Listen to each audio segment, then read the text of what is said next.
Bienvenida a un nuevo episodio del podcast Vive sin Fronteras. Hoy vamos a hablar de un tema que puede llegar a ser un tabú, el tabú más silencioso de una mujer migrante. Y voy a empezar a dar como eh, indicios sobre mi historia, sobre cómo yo llevé y llevo este tabú y lo llevaba de una manera silenciosa. Y creo que el hecho de sacar este podcast, y sobre todo en video, si lo estás viendo en YouTube, genial. Si lo estás viendo en Spotify, perfecto. Creo que deja de ser silencioso. Es una muestra de vulnerabilidad al 100%. Me siento que me estoy desnudando enfrente de mi audiencia, pero creo que las personas que llevan a cabo sus procesos de una manera pública am, eh, eh, puede inspirar el doble. Y la pregunta para iniciar con este tabú es, ¿qué pasaría? ¿Qué pasa cuando tu deseo de ser madre no coincide con la vida que tú elegiste o con el cuerpo que tienes? El día de hoy, yo no vengo a convencerte de absolutamente nada, vengo a abrir este espacio para hablar de decisiones invisibles, de duelos que se vienen en silencio y de justamente de el florecer de esta versión tuya y mía que se vive cuando decides ser quien eres.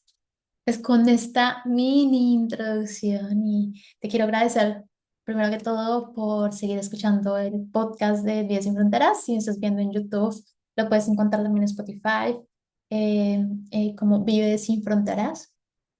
Y hoy quiero dar este espacio sobre la maternidad en mujeres migrantes, la no maternidad en mujeres migrantes, que siendo yo como un caso, soy el caso de estudio acá.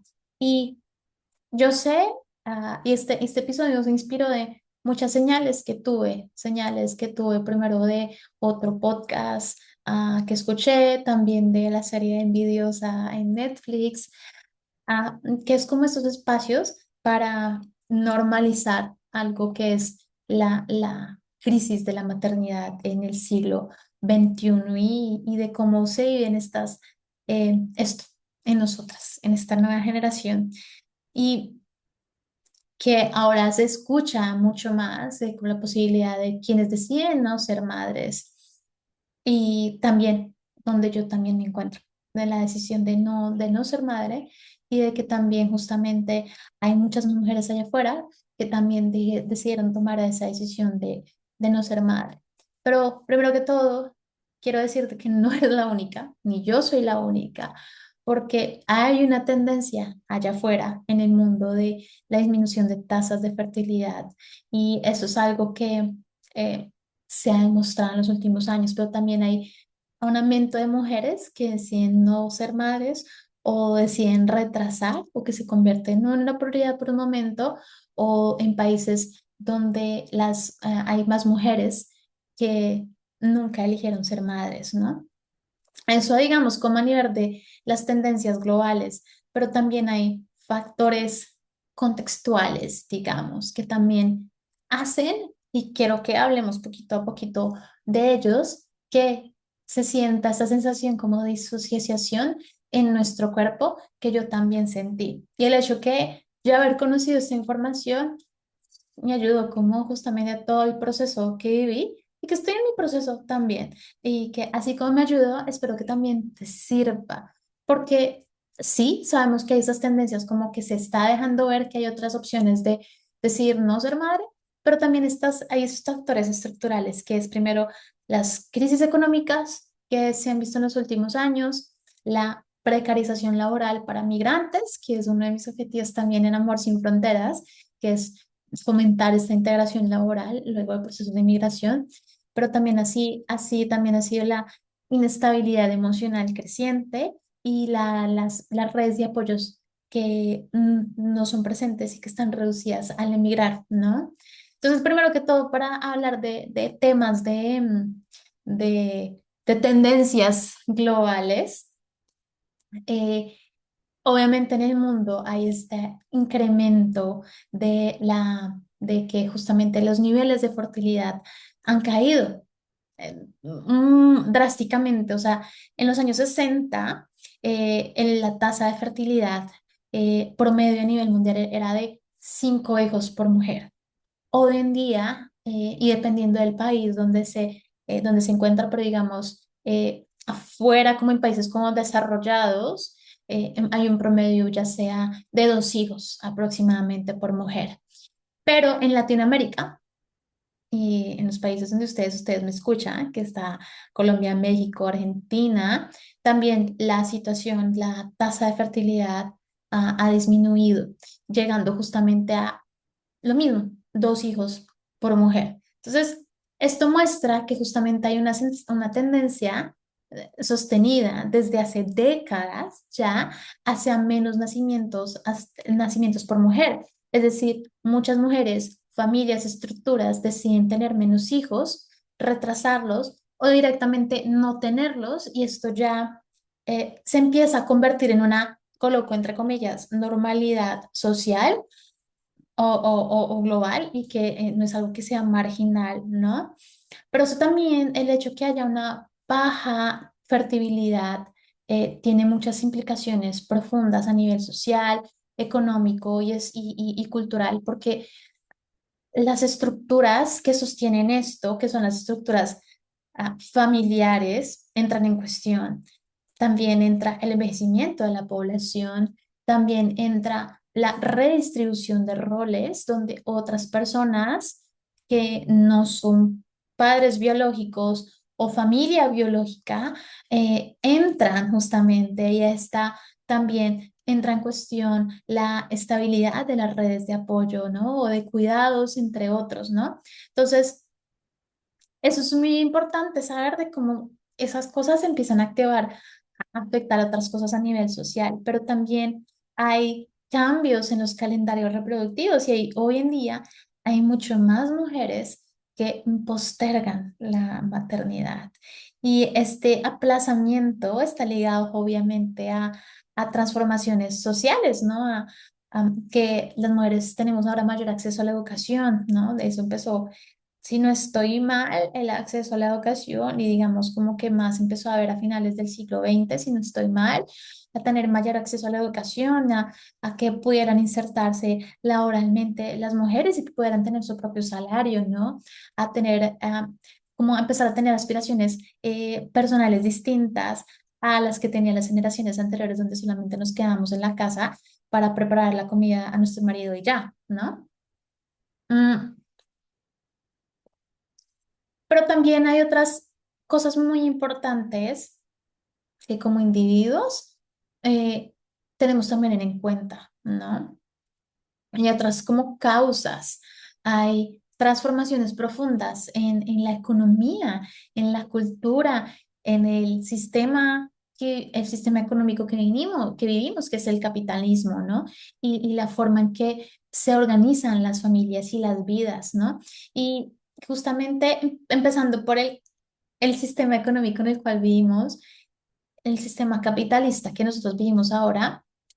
Actualmente hay muchos cambios laborales. Esto yo le he venido hablando, ¿no? O sea, hablo de la integración de la inteligencia artificial, y eso genera también como mucha incertidumbre, y las últimas generaciones como que ya crecieron y aceptaron que hay como que hay mucha incertidumbre laboral, y obviamente eso en las sociedades donde esto promueve mucho el individualismo y la precarización, la incertidumbre económica, o la migración, también redefinen lo que significa la seguridad, y sobre las decisiones de tener hijos también cambian, ya como que no es la prioridad, ¿no? Entonces, la crianza deja de ser solo un acto privado, individual, no, esa decisión no solamente es individual, sino convierte, es una responsabilidad que cuesta dinero, y que también depende si yo tengo o no las redes de apoyo, o tengo el permiso laboral, o tengo la licencia de maternidad para hacerlo, tengo la estabilidad, ¿no? Eh, eh, económica, física, pero también migratoria, cosas que muchas mujeres y sobre todo migrantes no, en los inicios no tienen aseguradas. Hay que currárselo para llegar a eso, ¿no? También estamos en un contexto donde el individualismo y los proyectos de vida personales priman, ¿no?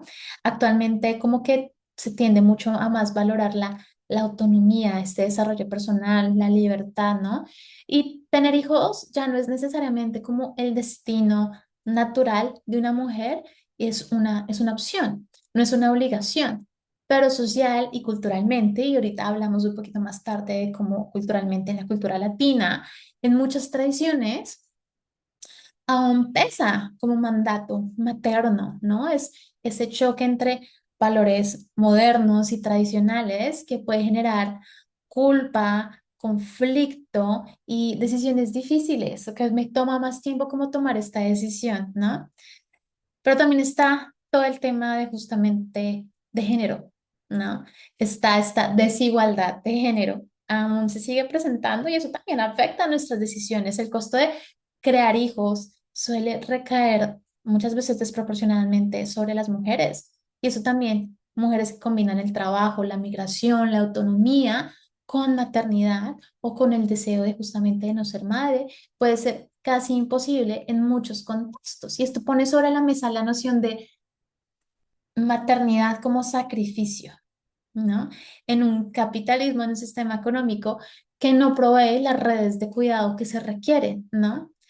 Pero también está toda la maternidad como institución social versus deseo individual, ¿no? Y es la caída de la fertilidad que ya les he dicho y el aplazamiento de este proyecto de vida puede interpretarse como rechazo a un modelo tradicional de familia que ha sido impuesto socialmente o como una reacción a un sistema que no brinda y que no acompaña la situación actual, esa falta de apoyo, esas redes comunitarias, esas políticas de cuidado o esa protección social, ¿no?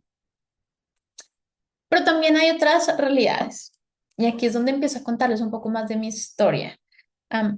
Como les digo, ha sido como lo que les digo, como que yo siento que a veces cuando comparto sus propios procesos a nivel, manera pública, ayuda personalmente, pero también ayuda a las personas que están allá afuera. Pero también está la realidad médica, que es este aumento de diagnósticos de infertilidad eh, y obviamente toda la presión para tratamientos hormonales que también pueden llegar a tener efectos tanto a nivel emocional como de peso, físicos, etcétera, que generan justamente como ese cambio de circunstancias, ¿no? Y algo muy importante que yo, antes de venir y traer este episodio acá, me di cuenta que hay muy poco, hay muy poca evidencia sobre estudios de infertilidad o de salud reproductiva de migrantes. Es muy poca la información que hay allá afuera. Obviamente, esto hay una gran industria detrás de esto. Yo cuando me empecé a meter más en el tema, es como que, como me he dado cuenta, como ciertos temas prefieren no ser estudiados porque pues no conviene en cierta manera. Entonces, digamos como que estas realidades médicas, que en mi caso fue así, que fue mi cuerpo quien empezó a tomar la decisión y fue todo este proceso empecé a vivirlo desde que llegué a Australia, donde mi periodo empezó a ser muy on and off, on and off, on and off. Yo, pero ¿qué está pasando? Pensé que era amenorrea, no me acuerdo ya cómo se llama, que era por excesivo estrés o excesivo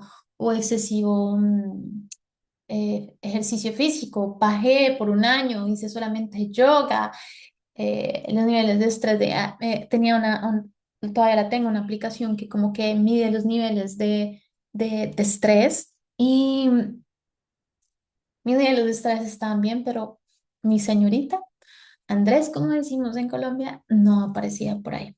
Entonces, luego fui al médico, me dijo, ¿cuánto tiempo llevas? Un año. Y la solución más fácil siempre de los médicos, en mi caso, con falla ovárica, que llaman así, o como menopausia precoz, que le llaman así, que cuando me dijeron esto, yo como que, ¿qué? Eso no se supone que está a los 50 años.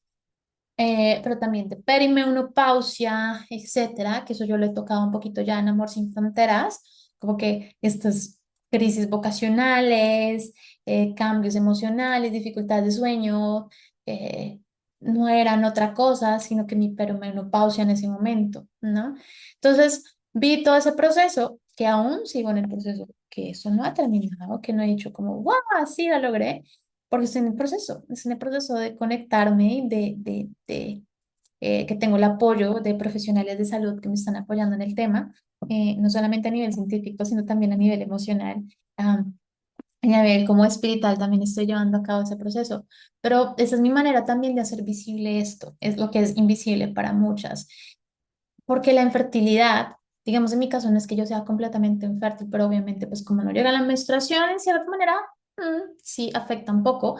Entonces, digamos, sí existe la posibilidad, sí sigo siendo fértil, pero pues está muy bajita.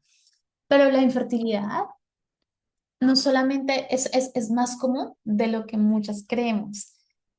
De hecho, es como se dice que el 20 de uno de cada seis adultos en el mundo, más o menos el 20% experimentan algún tipo de infertilidad durante su vida, ya sean hombres o mujeres. Y esto justamente hace que ver que en los últimos años hay una prevalencia de infertilidad, de aumento en la infertilidad en las últimas décadas.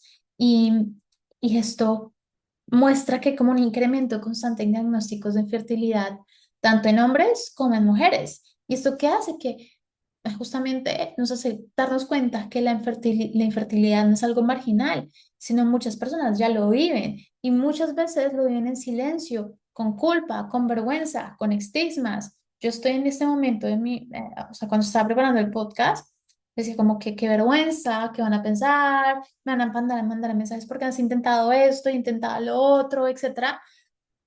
Esa vergüenza, este estigma, ¿no? Que empieza como en mi cabeza, bla, bla, bla, todos estos miedos, bla, bla, bla, que los estoy profesando al mismo tiempo que preparé el podcast, que lo grabo, etcétera, ¿no? Entonces, el hecho que yo pueda también compartir esta información para esas otras mujeres que están pasando por estos procesos, eh, hace visibilizar que la situación que tú estás pasando no eres la única que lo está pasando. Hay otro factor muy importante y es el acceso, el acceso desigual a tratamientos de fertilidad. Mm. Y básicamente es que se ha visto que obviamente todos los tratamientos de fertilidad, eh, técnicas de reproducción asistida son muy costosas y con mucha frecuencia pues son inaccesibles para personas de bajos recursos, ¿no? Y obviamente afecta especialmente a quienes no poseen cobertura médica adecuada. Y en contextos de inmigración, pues es más compleja la cosa, ¿no?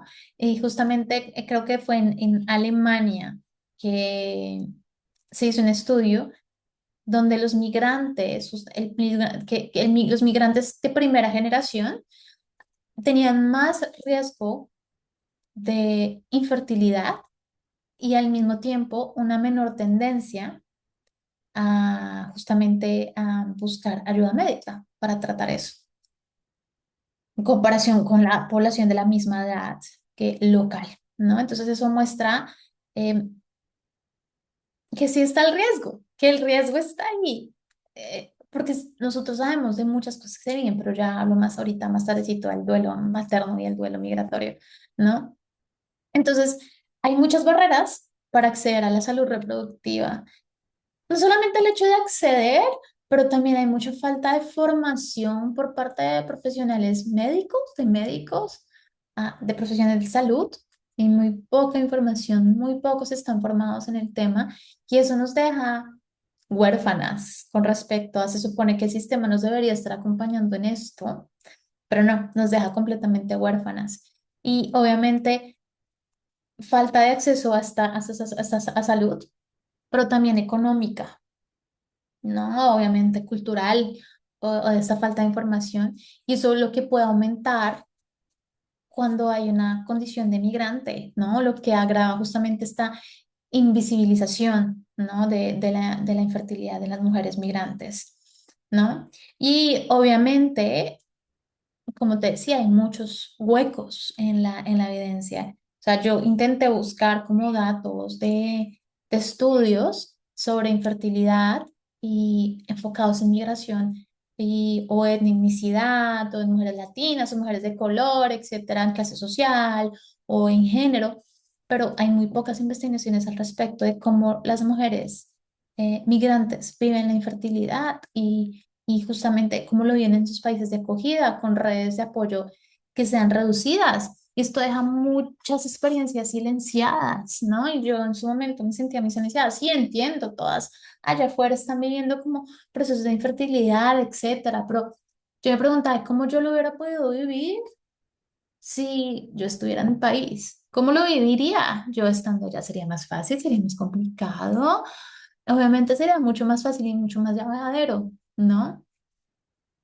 Y obviamente también se habla de que todos esos procesos de reproducción asistida pues también tienen efectos secundarios físicos y emocionales, tanto de fatiga como salud mental, pero también de duelos, de mucho estrés, y justamente, y pues imagínense en todo esto un proceso de precariedad que puede ser como la migración, ¿no?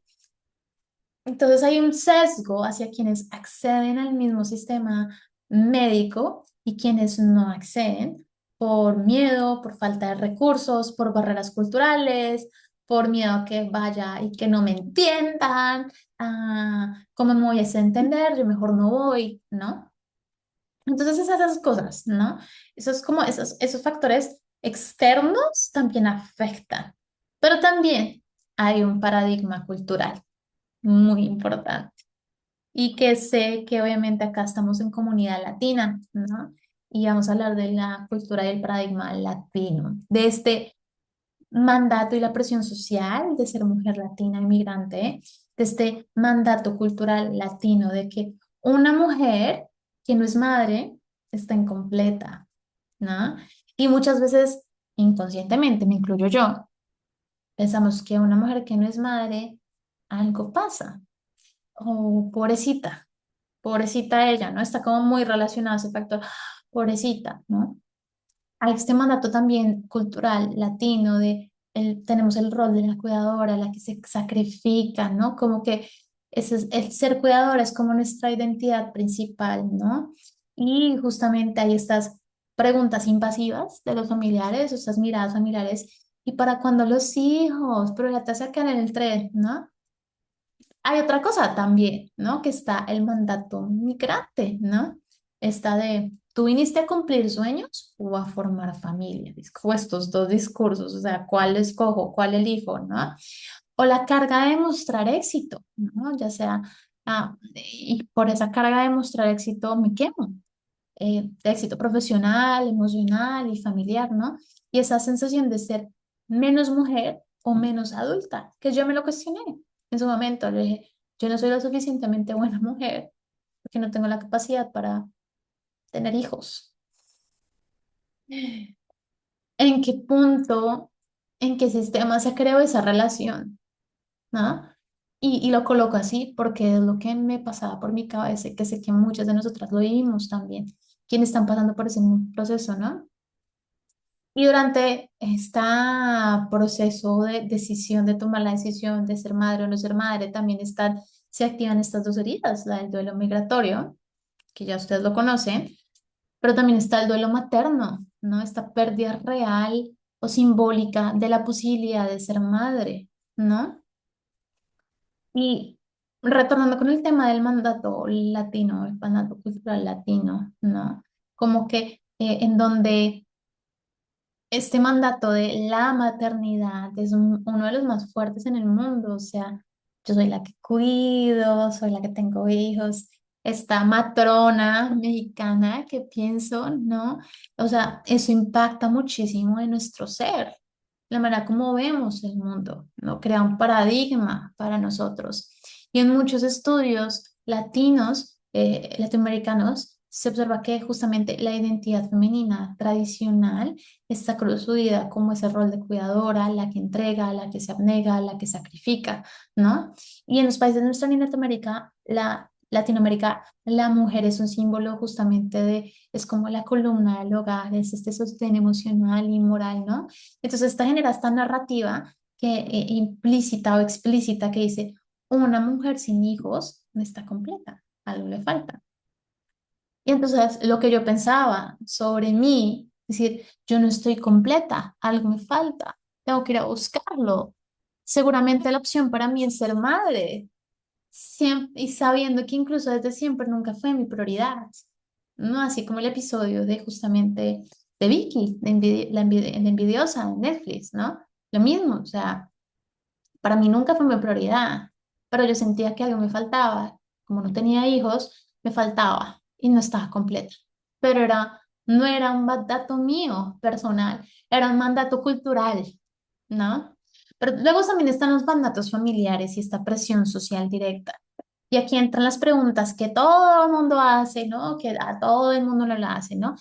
Cuando el bebé, no te vas a quedar sola, mira el reloj biológico, corre.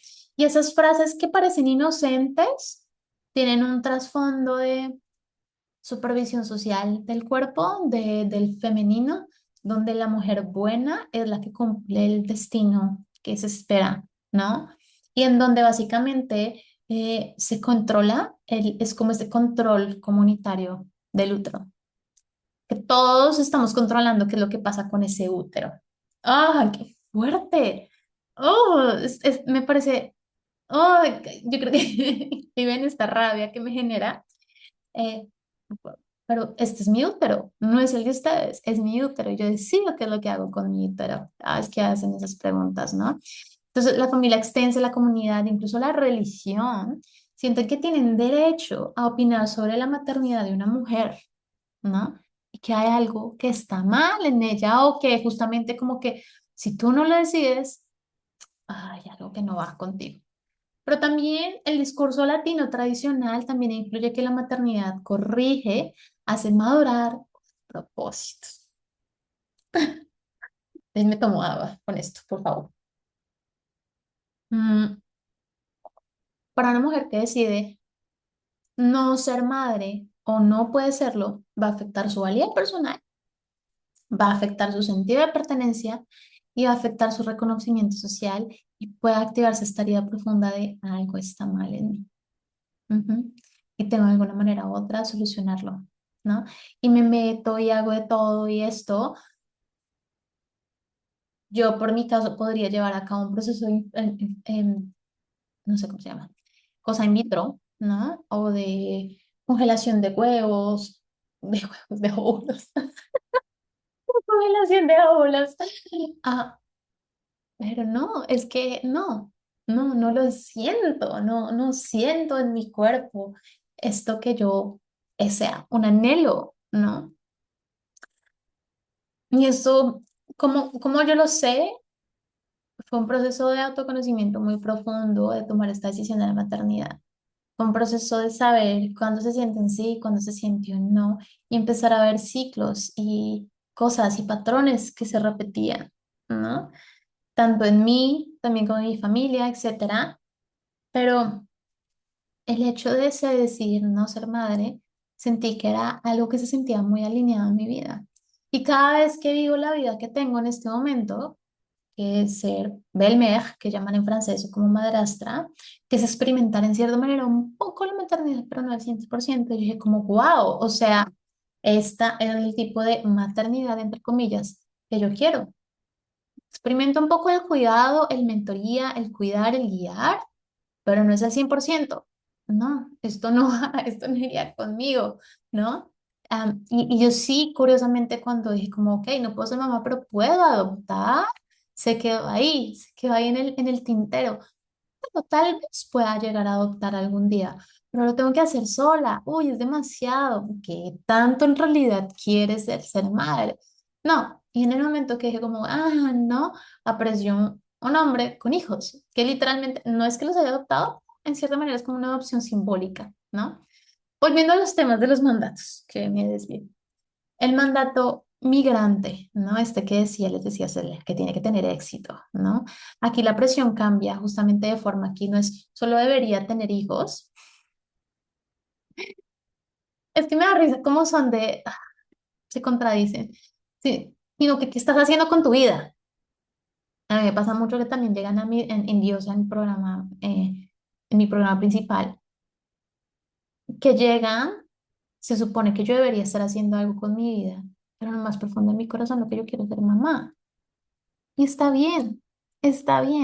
Pero luego, cuando son mamitas o están en el proceso de ser madres, quiero hacer esto se hacen madres como que no estoy en el lugar donde yo quisiera estar. Y es esta disonancia que ellas lo que quieren, pero lo que se supone que deben estar haciendo. ¿No? Entonces, este migrar introduce otro tipo de performance social, ¿no?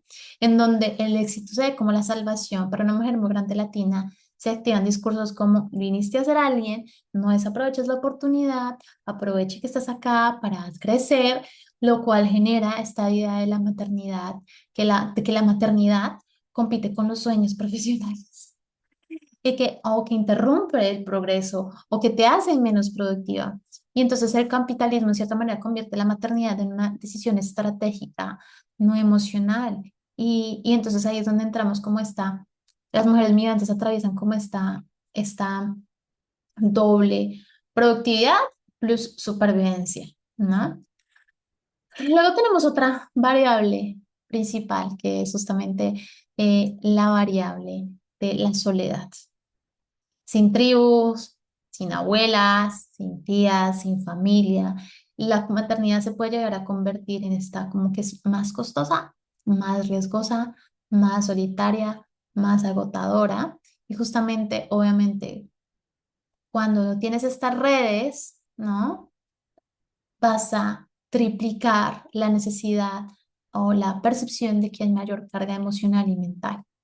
Y por lo cual es muy importante, eso que quiere decir equal, a que necesitamos acompañamiento emocional y mental en cualquier tipo de proyecto cuando vayamos emigrado, porque efectivamente no tenemos una red que nos sostenga, lo que hace que se percibamos que se nos triplican las cosas, ¿no?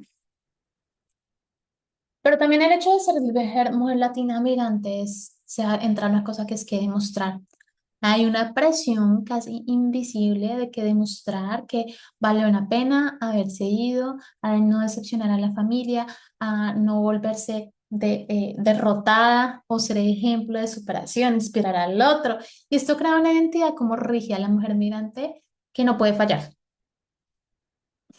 Vaya, entonces, yo no puedo fallar a nivel profesional, pero si decido justamente tener hijos o tener hijos, me controlan. O sea, por un lado, por el otro me siento controlada, ¿no?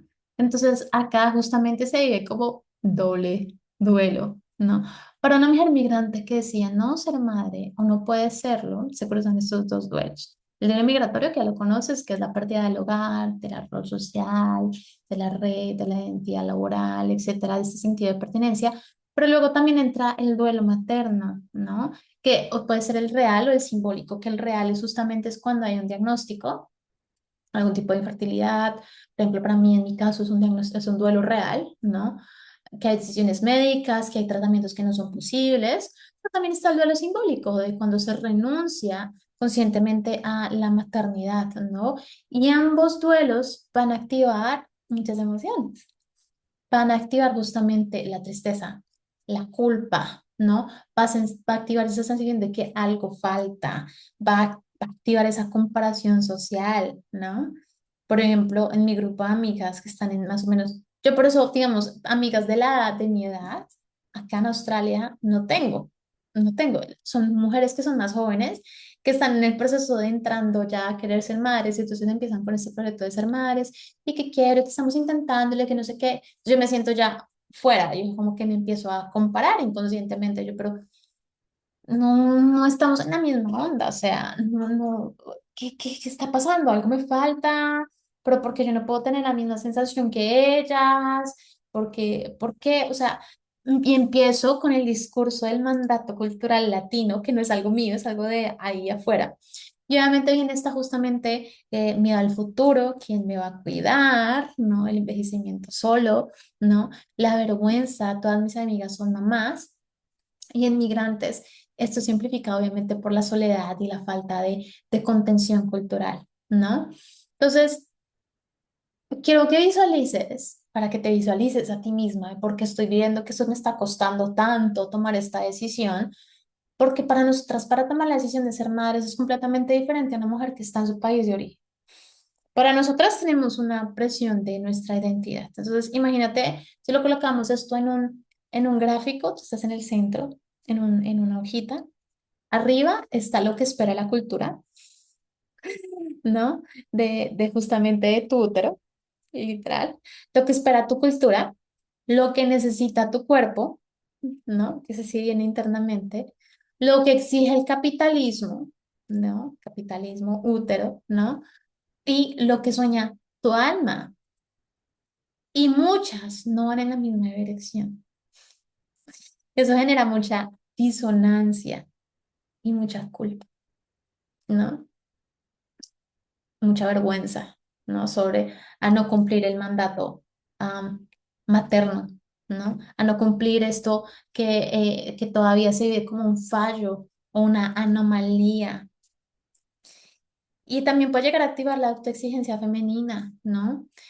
Nosotras, las mujeres migrantes, tienden a asumir que deben ser fuertes, que deben ser exitosas, que deben ser súper agradecidas, que no se pueden quejar, ¿no?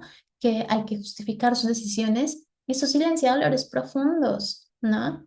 Pero también impacta la valía personal. Yo soy suficiente cuando decido justamente cuando el proyecto reproductivo no se cumple o se renuncia a él, la identidad entra como en cuestión, ¿no? O sea, se tambalea, entra como que yo soy suficiente o todavía soy mujer, tengo un propósito sin hijos, ¿no? Am, y aquí es justamente donde yo me recuerda mucho a esta versión mía de cuando yo tuve la oportunidad de ser mamá. Tenía 31 años, estaba con una pareja en su momento en Francia que quería tener hijos conmigo. Y todo estaba perfecto, o sea, perfecto en el sentido como que vivíamos juntos, en el sentido como que había estabilidad. Yo no tenía mi red de apoyo, estaba en Francia, había muchas disonancias en la relación, etcétera, pero todo estaba bien, o sea, como que no había un duelo real de un tipo de diagnóstico. Cuando yo era más joven, sí había ese deseo inicial de ser mamita. Hace como unos 3 4 años estaba el deseo. De hecho, una de las razones por las cuales una de las razones por las cuales yo decidí crear Amor Sin Fronteras era para no pasar tanto tiempo fuera de la casa, sino pasar el tiempo en casa con mis hijos o con mi familia, ¿no? Y yo sí tuve ese deseo inicial y siempre, obviamente, cuando decidí esta persona, esta pareja, como quiero tener hijos, es ahora, y yo, pero es que todavía no es mi proyecto, no era mi prioridad y nunca ha sido mi prioridad. Pero quiero seguir viajando, quiero seguir estudiando. Y eso fue una de las disonancias, justamente, que también las cosas tampoco por las cuales no funcionaron. Yo no estaba lista, ni nunca estuve lista, ni ese era mi camino. Yo en ese momento decidí elegirme a mí. Yo decidí justamente decidir y continuar y mi siguiente maternidad fue mi proyecto de Australia, de venirme para Australia, ¿no? Pero también seguido a eso, obviamente, como les dije, les comenté, yo llegué a Australia y mi cuerpo tomó la decisión de, bueno, nos apagamos en ese sentido, ¿no? Y como que los primeros años, le di más prioridad, como todo migrante, mm, a- le di prioridad a toda la parte de estabilidad migratoria para poder tener acceso al sistema médico. Entonces, pero sin embargo, como que en su momento no. Dije, hay algo, yo no puedo dejar esto de últimas, pero deja mi progreso en esto. No podía las dos cosas, no podía productividad, supervivencia más maternidad. Era demasiado para mí, era demasiado para sostener y por eso había necesitaba tanta contención emocional, porque eran más demasiadas cosas, plus a eso súmale el duelo por mi papá. Entonces, eran demasiadas cosas que la pobre Eli, su pobre cuerpecito, un momento que no quiso seguir más, o sea, como que no quiso, no pudo sostener más y apagó todo, literal. Entonces, al haber pasado por esa situación, decidí como, ok, voy a aceptar esto, mi cuerpo tomó la decisión, pero yo sé que en lo más profundo de mi corazón nunca tampoco estaba la sensación de justamente de como, oh, yo me muero, ¿no? Y yo tengo mi teoría. Siempre digo que las personas, las mujeres que dudan sobre su maternidad, de alguna manera u otra, es tal vez porque hay un no que está llamando más la atención, pero estas dudas, o, no sé qué, es más por la presión de afuera, de cómo se supone que lo que yo debo responderle a a la sociedad. Yo me encuentro en un proceso acompañada por profesionales de salud que me están apoyando en el tema y que sí, un tema que me está transformando profundamente como mujer, que me parece precioso y que agradezco mucho todo este proceso que estoy viviendo, aprender a vivir en ciclos. Y eso ha sido uno de mis mayores aprendizajes durante todo este proceso de aprender a vivir en ciclos, de aprender a valorar el hecho de ser mujer, de incluso de idealizar a los periodos. Ustedes, chicas que los tienen, valórenlos, conéctelos, entiéndanlos. Yo, en su momento, como que cada vez que me llegaba, yo lo odiaba, o sea, odiaba cada vez que me llegaba el periodo. Es como, ¿por qué? ¿Por qué otra vez? Porque me pongo irritable, se me pone la piel grasosa, mancho, lo odiaba. Cuando me pusieron, cuando era más joven, me pusieron un diapositivo el Yadel, que es intradérmico. Fui la más feliz porque se me fue el periodo. Entonces, como que diabolicé mucho y como que prioridad más la productividad versus sobre mi ciclicidad, ¿no? Todo este proceso me ha enseñado que hay diferentes formas de maternidad, que hay la maternidad por medio adopción elegida, pero también está la maternidad y está al mismo nivel de, por ejemplo, mamás que yo conozco, que es como que es que ser mamá es muy complicado y yo no estoy devaluando, desvalorizando su maternidad porque sé lo tremendamente que es, pero también cuando es como, ay, ¿por qué no fuiste a determinada cosa? O sí, es como, a veces siento como que es mucho más terrible lo que yo estoy viviendo tiene mucho más valor lo que yo estoy viviendo que lo que tu experiencia de vida. Entonces siempre es como tú tienes tus hijos, pero yo también estoy creando algo. Estoy creando un podcast, estoy creando mi emprendimiento. Entonces están al mismo nivel y tienen el mismo valor para cada quien. Para ti es el mismo valor de tus hijos, para mí el mismo valor de mis creaciones. Y esa es la manera como yo les di una vuelta entera a todo el tema de la maternidad, ¿no? Yo me materno y guío, que no soy madre biológica, pero guío y reestructuricé completamente todo el tema de lo que es una familia típica con la familia que estamos creando ahorita con Mr. Koala. Am, es cuestionamiento total completamente de lo que es una familia, ¿no? Para cerrar este episodio, yo quiero que decirte que la maternidad no es el único camino al propósito, que el cuerpo es un oráculo y es un límite sagrado y que emigrar es un completamente renacimiento espiritual y que la manera como nosotros vivimos ciertas cosas es completamente diferente a como les hubiéramos podido vivir en nuestros países de origen.